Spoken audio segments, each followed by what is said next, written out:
Hello aspirants, आप सबने अपनी पूरी मेहनत लगा के पीसीएस का पेपर प्रीलिम्स का दे दिया है और जो पेपर आया था वो फैक्चुअली तो कह सकते हैं पेपर इजी था। उसमें फैक्ट बहुत सारे थे, पीवाईक्यूज बहुत सारे थे, पिछले साल रिपीटेड क्वेश्चंस जिनको आप कहते हैं अलग तरह से पूछा गया था। लेकिन एक चीज़ था, जो क्वेश्चन एक लाइन में पूछा जा सकता था उस क्वेश्चन को 5 लाइन में पूछा गया था। तो अगर लेंथ वाइज बात करें, पेपर लेंदी था। मतलब लेंदी का मतलब ये नहीं कि टफ था, इसका मतलब ये है कि आपको उसको पढ़ने में समय लगेगा।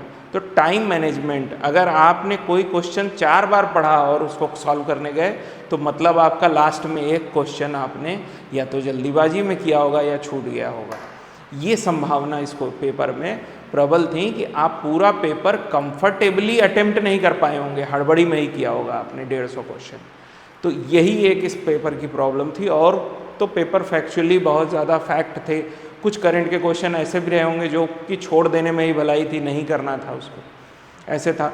तो जो समर्पण आईएएस के बच्चों ने जो पेपर अटेम्प्ट किया है, या हमारे टच में जो बच्चे हैं उन्होंने जो अटेम्प्ट किया है, तो सब ने कम से कम 125 के आसपास क्वेश्चंस अटेम्प्ट किए हैं।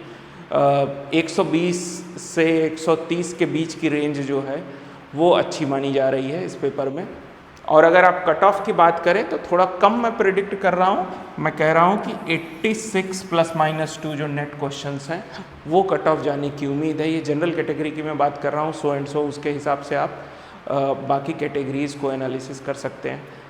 अब आप हमें कमेंट करके बताइए कि आपने कितने क्वेश्चन अटेम्प्ट किए और आपके हिसाब से क्या लग रहा है। तो उससे हम एक नया, अगर हमें लगता है कि कट ऑफ कुछ और जा सकता है तो हम उसको भी आपके सामने लेकर के आएंगे।